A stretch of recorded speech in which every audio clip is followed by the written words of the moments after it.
Keeping It Real Estate with Gavin and Nici on WBTA. Good morning, Nici. How are you? Good morning. I am very, very good. I'm excited about today's topic. I think it's very important. It is because, unfortunately, we've had these really low temps and people are trying to stay warm. It's part of our culture here, part of our seasonality and our area of the world. But unfortunately, how many sad stories have you heard about fires in the home lately? Yeah. No. And so today I want to talk a little bit about home fire safety and what every homeowner should know. And again, this can be directed at homeowners, renters, buyers, sellers, all of that. And full disclosure, I am not a home inspector. I'm happy to refer you to one. But I just want to give you some basic knowledge and tips from a general point of knowledge, because it's so sad when we hear these things and people are getting hurt or people are losing their homes, and it can be completely avoidable. We got to be really careful and cognizant of home fire safety. So no, I think this is great. I'm very happy we're doing this. So, home fires happen faster than people expect. I think that's what we always learn, but most are preventable. And I think it's really important. I think there's some kind of common understandings or delusions out there that fires only happen in old houses or to other people. That's the key right there. Yeah. That's what Not I feel like most people are thinking, and they are living in that world of, that's not my world. You've got it. That's right. And we don't want it to be you, right? We want you to learn from somebody's horrible, tragic thing. But, it's most risks are everyday items that we all use. So we are all susceptible and vulnerable if we are not diligent. So, we've got to talk about our common causes today, what are the most dangerous fires, simple prevention tips, and what every home should have in place so that you are diligent and on top of this. So let's start with the fires that happen the most, okay? Most common causes of fires are things that are found in nearly every home, and we know that awareness is our first layer of protection, okay? Cooking equipment, for starters. Okay. Number one cause of a fire in the home, especially when it's unattended or a grease fire. I mean, not to mention if you're talking about outdoor barbecues and stuff, we're not talking about that this time of the year, of course, in our area, but unattended cooking. Hey, you just turned around for a second to help the kid or let the dog out or whatever, and then all of a sudden you've got something on your hands. So, real world example, what do I mean by that? You left a dish towel too close to the stove. Or, here's a good one. This just happened in my home the other day. I turned the wrong burner on. Yes. Great one, Nici. So you got to pay attention, okay? So stay in the kitchen while you're cooking. Keep flammables away from all burners, okay, especially if they're not being used. I've done that before. I'm like, wait a minute, why is this pot cold and why is that one red hot? Yeah. We do it. We do it. It's a simple thing, but that could be what ends in your tragic fire, so don't do it. And never use water on a grease fire. It can make it worse, it can make it spread. So number one, cooking equipment. That's a number one cause of fires. Number two, what we're finding is heating equipment. So this is a good one because I feel like every single person has that extra heating equipment right now. Yep, from space heaters. Heated blankets to space heaters to even something like a kerosene heater. That's right. I've seen some people have like in their garages and such. Absolutely. You got to be careful. And ventilation's a big thing too. Yeah. But, when I talk about heating equipment, I'm talking about, like Nici said, space heaters, especially if they're near furniture or bedding. Yeah. I know you feel really good and cozy and getting that space heater as close to you as possible when you're on the couch or when you're in bed. But can you imagine? I mean, sleeping and having something. Oh, there's no way you're going to be react in time. So my tip is that you maintain a 3-foot safety zone. Okay. Keep that clear, a 3 feet circumference around a heater, and never leave heaters running unattended, period.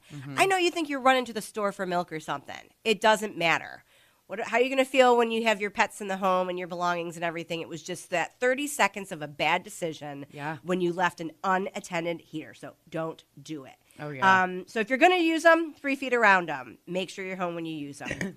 Another cause of home fires we're finding is electrical wiring and outlets. Yes. Okay, especially if they're overloaded or it's aging wiring.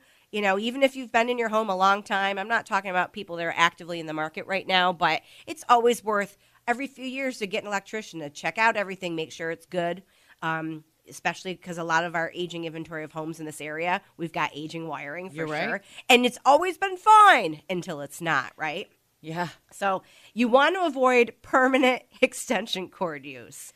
Sometimes I go in these houses and I'm like, okay, that's been there for a bit. That is actually how they are putting light in the garage, or that is actually how they heat this porch, To admit, I have been that girl. But I also want to mention, too, big outlet type equipment, like an air conditioner or those appliances and stuff like that. Yes, that are just too heavy for a simple outlet. That's right. You've got to really be okay with that. Don't overload power strips. Don't use extension cords as your permanent solution. Get an electrician over there. I think you'll be really surprised how cost effective it can be to do it right. And not only are you making your home safe, you're making it more valuable, and you're getting it ready for the market if and when you're ever going to sell it. It's one of the number one things that's a finding in a home inspection every single time. So be diligent. Nikki, you mentioned kind of appliances. You mentioned AC unit. I'm going to talk about home appliances as our number 4 reason for home fires, but particularly dryers. That's a big one. Huge one. Yes. Okay, and here's the number 1 risk. And I was just talking about some other agents and some friends about this the other day because fortunately we are very diligent. My husband's on this all the time in our own home and all of our other properties. The lint buildup in your in your dryer and in mechanical failure in general. You've got to clean that lint trap every load for the love of you-know-who. Please do it. Does your husband not do it, or he's he's all about it. And we are nuts about it. We're kind of Nazis about it. And so it gets a little crazy, and we are very diligent with our tenants. We're like, make sure. Yeah. Because, when we go into our periodic inspections in our tenants' homes, our homes, and we have rentals out there, or if I'm even on a showing appointment with clients, I'm looking at that lint trap right away. Yeah. And it's not just the lint trap and the actual appliance, it's also the vent out. Not to mention, too, it's very easy to pull that lint trap out, right? And get that lint that just kind of collects. Get it out. However, I found that getting an actual lint brush to go down inside of that area is incredibly helpful as well. As there is so much that gets caught down there that does not go out the back or even get stuck in that tube. That's right. That vents out. It stays right under and inside that dryer. It does. You got to really kind of make it a monthly thing. Make it a regular habit to really clean that out. I agree. I think one of the telltale signs is like when your dryer isn't working efficiently. And why is it taking so long for these things to dry? And probably because it's getting suffocated, not only from that lint trap that's in the internal compartment there in your appliance, but also how it's getting vented out the side of the house typically. If that's totally full, that's your number 1 sign. So make sure you're doing that to avoid a fire through an appliance. The dryers are the number 1 culprit. Here's one of my things, and I love them so, and so many of us do, but candles. I do. I know. I like them only at wintertime, but yes, you're right. Candles, people. Yeah. How many times have you heard of, it's in a rental property or something happened and it was an unattended candle with the open frames. I know we love our comfy scents. I know we love the glow of that candle. A lot of us are really kind of obsessed with it, but they're one of the number 1 reasons why we have home fires. So and I believe that. Make sure they're not attended. Blow out candles before leaving a room or going to bed. Do not leave them unattended. How many times are you driving down the street and you're like, wait, did I blow out the candle? Well, not only that, but I have found that my animals like to, for some reason, when you're not paying attention, they want to get up on the table, right? And of course, animals are not always the brightest, and they tend to reach over where the candle is. And next thing you know, you can smell some of their fur burning. That they burnt themselves. The tail. My cat's tail has before gone over. Oh, geez. And I'm thinking, my goodness, what are you doing? But of course, I can't expect him to. So now I always put a candle up higher. There you go. Not where he can sit with it. Yep. Because of that one moment. Well, the saying, a moth to the flame. Yes. We're so attracted to that. Yes. We love them. But please, please, please. And this I'm going to extend into your other kind of candle-like things, like your Scentsies, your wax burners, your plug-ins, all of that stuff. When the plug-in is actually turning gray and brown and the outlet is nuts, there's something going on there. It smells really not as vibrant as it should. Yeah, it almost smells burnt. To be honest with you. That should be your telltale sign. So maybe you don't have these things going on all the time, so be very diligent, be careful. Now I want to talk about fires that are less common, but far more dangerous. Those are the top things that are like, okay, we have fires all the time, but let's talk about other things. So, when I talk about the term a deadly fire, we're talking about fires that spread really fast, they start unnoticed, and they produce heavy smoke. Like, by the time you learn that your house is on fire, it's too late type thing, okay? Like, you have a little food fire, you have a little candle fire, you can probably get after that. Make sure you've got your fire extinguisher, got your wet blanket, all those things. But these are the things that are like, it happens far too quickly to be reactive. I'm thinking like Christmas tree. Yeah, stuff like that. Okay. So, smoking materials, like, fires that start while people are asleep. Yes. So do your very best to do whatever you can to not smoke indoors, never smoke when tired or impaired. A lot of people, how many times have you heard they were in their easy chair, they were relaxing, and they fell asleep? Oh, my goodness. Okay, so that's something that all of a sudden you can't get control of that. By the time you're aware of it, it's too late. So be very careful of any smoking materials you have in your home. We talked about cooking and heating fires. They are really rapid, and the smoke spreads quickly. And sometimes, honestly, the smoke is worse than the fire. It's so much more damaging, but also, obviously, health-wise, terrible. Right. How are you going to overcome that? You can't see. Your visibility is impaired. You can't breathe. How are you finding your loved ones in the home? How are you finding your pets, your belongings, all that thing? Because at the bottom line is you need to get out. There's no going back in. So, again, being diligent about never leaving the space heaters on overnight. We talked about electrical fires, fires inside walls that go unnoticed. Because of that antiquated wiring or something that's tripped up or that you overloaded a circuit or something. So you want to replace damaged cords. You want to have those older electrical systems inspected because there are things going on in your walls that you don't even see. Absolutely. Okay. You're right. Especially if you're at a lower amp home. Again, I've talked about the fact that we've got a lower or aging inventory of homes here with older electrical systems. If you're a new homeowner and you purchased that recently, hopefully you had your home inspection, you had that inspected. But if you did waive the home inspection, or if you've been in your home for a long time, now's the time to get a litmus test on that. Bring an electrician out. It's totally worth it. I agree. Fireplaces and chimneys, okay? Oh, We have that creosote buildup. So if you're somebody that has a wood burner or a beautiful fireplace, wood burning, or even your gas chimney, you want to make sure that buildup that accumulates over time, you should be really getting that maintained and cleaned once a year and not in the dead of winter. It should be preventative and proactive late summer and fall because that buildup over years will create a fire if it's not tended to properly. So annual inspection of your chimneys and fireplaces and cleaning. You have to be diligent. That's a number one place where things go awry. Fire risk isn't a one-size-fits-all, but it's your home type that matters.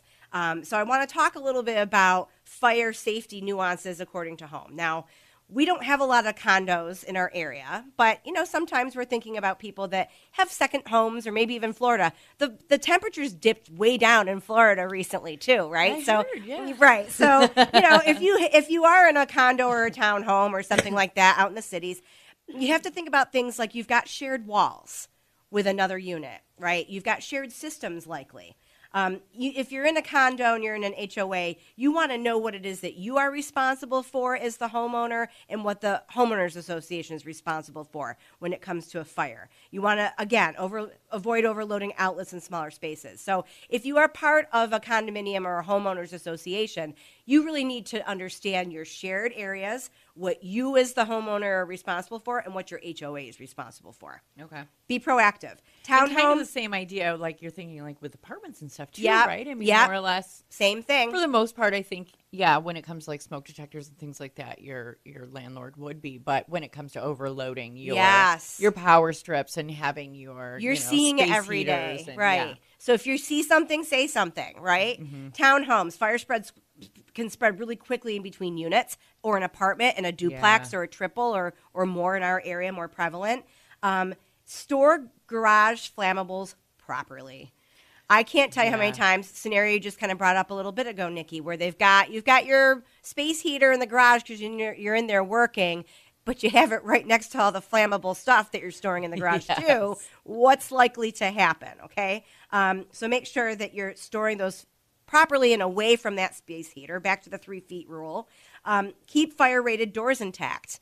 A lot of times when we go through a home inspection, Home inspectors will point out if there's a fire-rated door, the type of door that actually prevents the spread of fire in between spaces and garage. Oh, I didn't know there was such a thing. Yeah, so you might want to ask about that or actually consider installing that in your home if you don't have that. I like that. Okay. Absolutely. Yeah.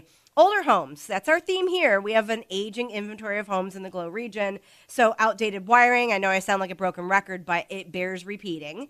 Outdated wiring and heating systems. Yeah. Get your furnace checked. Make sure that's good to go. That's a big thing, yep. Okay? And because a lot of us here have auxiliary units. We might have a furnace or a boiler, but we also have space heaters, wood burners, gas stoves, pellet stoves as a secondary source of heat because of our cold temps. So make sure those are all functioning properly. They've been inspected. And the importance of using a professional to really clean and inspect those things and service those units is really important. So even with prevention, every household needs a plan. So let's transition into that, okay? We need to know that especially you have to be diligent, and it's critical at night. For some reason, a lot of times fires occur at night and in the early morning hours. You have to have a fire evacuation plan. You have to talk to all members of the family of what are you going to do if something happens. No, I think is super important, and it's so funny because as a kid in school, right, you have the fire safety class or moment, and fire bell goes off, whatever. But when it comes to being at home, and I love my mom, I love you, Mom, but that was never something we talked about at home. Yeah. Never once, in case something had ever happened. Looking back, I don't know what I would have done. Probably would have jumped out the window. Talk about it, and don't just do that. I remember very clearly my parents had a fire escape ladder underneath my bed, and we did talk about it. That's a good because idea. our bedrooms were on the second floor, and so I knew how to execute that and how to do that. So have those conversations. Yeah. Even if you didn't grow up doing that, do it now. Even if you're on a first floor, it doesn't matter. You've got to have a fire safety evacuation plan, and you have to think about when might this happen? It might be in the middle of the night when we're kind of drowsy and it's dark out and we've got to have a flashlight and we got to get out of here. So think about that and think it through. It's going to be different for every family and every scenario within your home. But the key components of your plan should include the fact that there should be 2 exits from every room. And if there aren't, figure out how you're going to mitigate that, like a window or a door. Okay. And identify those, especially for your younger people or maybe older people in the home. They might not realize that a window can be an exit. We just have to understand how we're safely going to get out of there. Right. Primary and secondary escape routes. Best case scenario is that we can go out the front door, but if we can't because there's a fire there, where else do we exit the home? Out the back, through the basement? What are the secondary and primary escape routes? Where is the outdoor meeting place? Okay, everybody get out safely, but we're going to meet down the street, in front of the house, next door. You're not going to stay really close to that house that's burning. You want to get up and away from the house. So really identify where your outdoor meeting place is. Assign helpers for the kids, the seniors in your home and your pets. Like, Jimmy, you're in charge of grabbing the dog. Sally, you're in charge of getting the cat. That's who you're going to get. Don't cross those wires. Have the communication plan and execute that and communicate that as part of your plan. Teach feel the door heat rule. Remember that? Yes, I do. Back in the day. And if you don't know what I'm talking about, and again, I am not a home inspector, but we did learn these things in school back in the day, and they warrant repeating and researching again. If you feel that door and there's heat, emitting from that, don't be opening that door. Don't open it, yes. Okay? It could be that that's the source of the fire. The fire has spread there. Don't open that and then cause that fire to come in where you are and spread more quickly. Yep. So if you kind of feel and sense that door is warm, go away. Make sure that you assign who is the person that's calling 911. That's important because it's so easy, and I had always been told that, yes, it's so easy to just yell out, somebody call 911, and then everybody's going, you do it? Whose job? Whose job? Are we doing it? Are we all doing it? What are we doing? That's super important. This is not a time to kind of see what happens. You should know, is it mom? Is it dad? Is it grandma? Is it me? Am I the person that my first thing I do while Sally's getting the cat and Johnny's getting the dog is I call 911. And so assign that right away so it's crystal clear. You need to have moments of clarity in emergencies like this, and that's why a plan is so important. And you should even practice this. Yeah. Practice it twice a year. Practice it during the day. Practice it at night. and then everybody has rehearsed it, and then it's not foreign, because panic will set in. Yeah. But that's what's going to literally absolve your plan. So if you've got a plan and it's rehearsed, it's going to feel much more comfortable, and it's a repeat of what you already know. Golden rule is get out, stay out, and never go back inside. So that's why rehearsing that plan and everybody having a role and a duty and a responsibility gets everybody, all members of the family, out of the home safely, so that you can get to your meeting place and then deal with the aftermath of what's a horrible situation. Yeah. But these are what are life-saving reminders, and this is why it's so important. So smoke alarms on every level and in every bedroom. This is something I talk about when we go when I'm helping buyers and we're looking at homes, and it's actually a New York State law that you've got to have smoke alarms. And we oftentimes see the smoke and carbon monoxide combos. That's what I got, on every level. And when I say every level, basement, attic, other living areas and levels, as well as in each bedroom. Yeah. New York State law, okay? Test them monthly. Don't be the person that it starts beeping and you just ripped it down because you're annoyed. Yep. Okay. You know the battery's got to be I know done, you and- people are out Yes. there. I know you're there. But don't do that. Be diligent. Have batteries on backup all the time. And if you've got a wired one, even better. But make sure you're testing them monthly and practice your escape plans regularly. Tie this into your season and your real estate plans. Spring is approaching. We know the spring market's coming, and homes are changing hands. So this is your opportunity as a buyer, as a seller, to make sure these systems are in place. Safety matters whether you're staying put or playing a move. So even if you're not in the market, you want to make sure that you protect your asset and yourself by having these plans. So if you're thinking about a future move or just want to stay informed, reach out to me, Gavin Townsend with Hunt Real Estate here in Batavia at 585-344-1321. But what I care most about is that you are safe. In your home that you've been there forever, in your new home, make sure that you heed this call and you have a fire safety plan today. Absolutely. And as always, thank you. Absolutely. Thanks for tuning in, guys, to Keeping It Real Estate. Be safe out there, stay warm, but keep it real. And as always, we'll be back next week right here on WBTA.